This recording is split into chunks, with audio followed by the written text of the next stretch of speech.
Acha. So we are back again at the next video where we will be looking at the types of learning and the types of machine learning problems. These are primarily the most sorted problems and learning that are used by people, but there are obviously far more kind of divisions and usages as and when you go deep into this machine learning domain. So before we dive into types of learning, I would just like to introduce you to the notion of data sets. What are data sets and how it is actually stored? So data sets are nothing but some kind of structured format of collection of different values, be it categorical, numerical, or alphanumerical. There can be a hell lot more. Okay, so in short, to be precise, it's a table of values, tabular representation of different values. Let's suppose we have name and scores of these students, name of students and scores of these students. So name A scored 95, name B scored 68, name C scored some 79. This entire thing is a data set.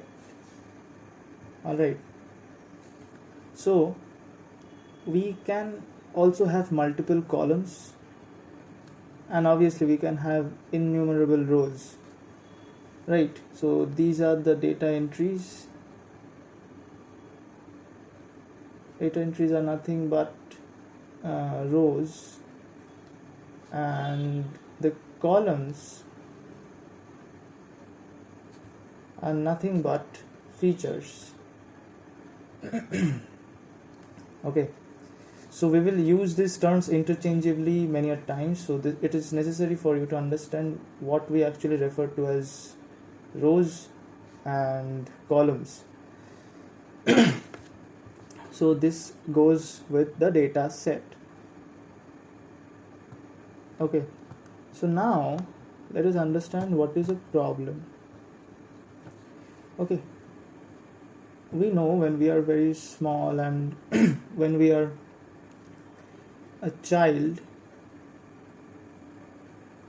we teach them multiplication, right? Suppose 2 into 1 is 2, 2 into 2 is 4. These are the kinds of multiplication tables that are given to or taught to children, right? So this is the kind of information given to this child.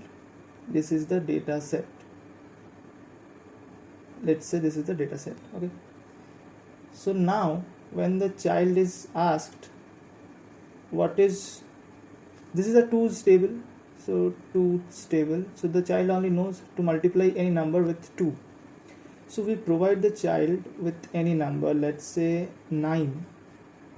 Since this child only knows 2's table, like this is the data set where 2's table is there, that the child's brain actually stores. So when we feed 9 into child's brain, the child answers 18. When we feed in let's say 0, the child answers 0. So this is the kind of input and output that happens. So here we are specifically getting some kind of numerical value, right? So we can just have an idea that the brain is actually having some kind of relation between the input data and the given information set, which when combined it gives the output. So input data combined with some relation gives the output, right? This is first explanation. I'll come back to this in a while. second example, let's say this is the child. We will take the example we took last class, that is the child knows three brothers, the eldest, the smallest, the youngest, and the one who was born in between the two, the eldest and the youngest person. So first is some Borda, second is some Mejda, and the last one we call it CH. So these are the kind of categories that this child knows. So whenever a new person, say person X, is fed into the child's brain, the child quickly recognizes X and compares it to B, M, CH, and accordingly says that X looks like B. Now it is pretty obvious that there is some kind of mechanism in this brain which helps this child classify X to be looking more similar to B than any of the other two, right? So there lies some kind of mechanism in the brain. Okay, so this was second. Now I will be moving to the third explanation. I'll come back to each of this again. Now let's suppose there is a cat. Pardon me for my drawing. Okay, and here's this child. Now this cat produces the sound meow, right? Somehow this sound is sounding funny to me. Nothing very much. So this child learns that this animal produces this sound, this particular sound. Let's say that this sound M. Okay.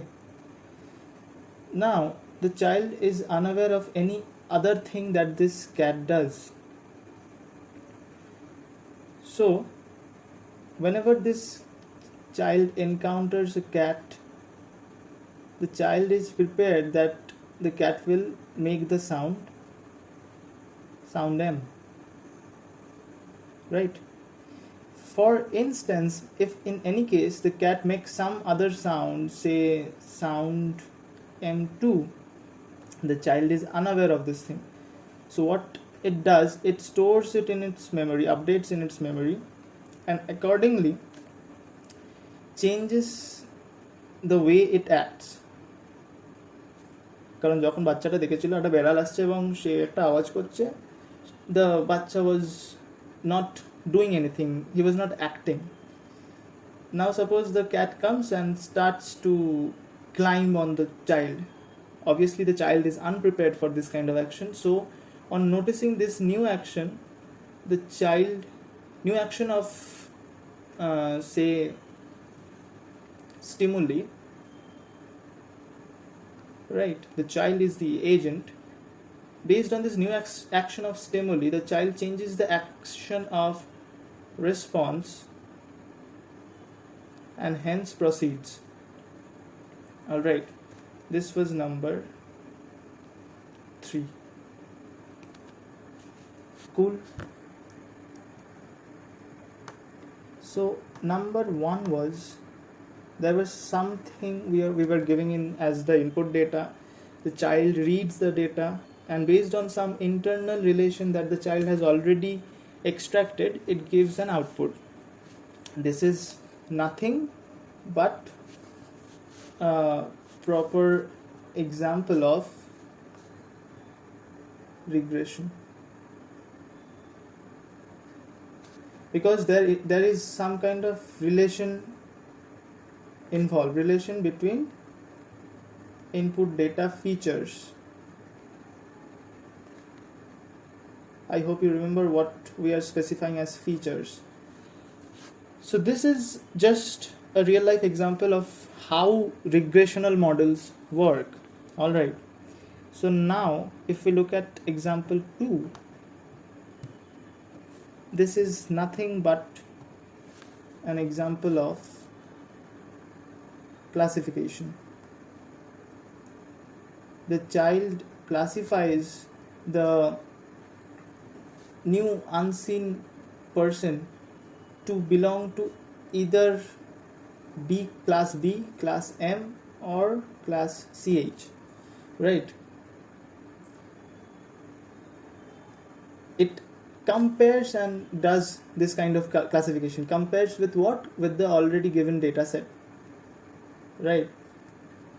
With already, pardon me for my handwriting please, given data set, right? And accordingly produces an output. Cool. Okay, now next we see it was just some kind of stimuli and response actions, right? So it's nothing but a classic example of reinforcement learning.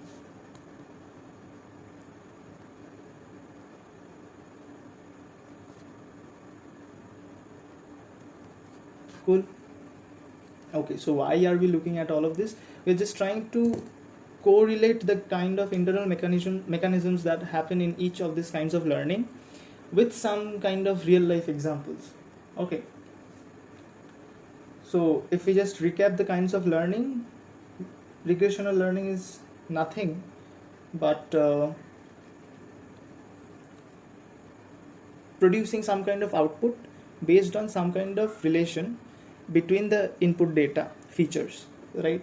What is classification then? Classification is just digesting some kind of already given data and trying to figure out the different kind of categories available, and accordingly when some new unseen data is being provided, it compares with the already existing input data and produces the correct category to which that new data point belongs. Okay, so if you just see, I have given these three examples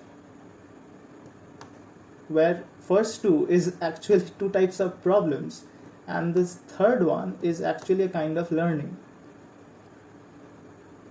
Alright, so can I just say that, or there might be a question that in your mind that where are the different, or where are the remaining kinds of learning and problems, right? I have mentioned regression, I have mentioned classification, and I have mentioned reinforcement, right? Then where did this supervised, unsupervised, and clustering go away? They haven't gone away, they will come. Okay, so we see that regression and classification produces some kind of output, right? It means it requires some kind of internal relations of the input data features, right? So it needs some kind of labels to refer. It needs labels. Yes or no? Otherwise, on what basis will these two kinds of problem internally work in order to produce an output? In any way, if there is no kind of relation or no kind of connection that the internal mechanism figures out in order to produce the output, then no output will be generated. So it needs labels, and since it needs labels, labels are nothing but some kind of supervisions. You are inherently instructing the internal mechanism to follow this supervision and follow this relation and accordingly produce the output, right? So these two problems are nothing but an example of supervised learning. Alright, I shall stop here for now and I'll continue it in some other video because it's already too long. Nothing very much, I'll continue from the same part and update you. All right, take care, bye.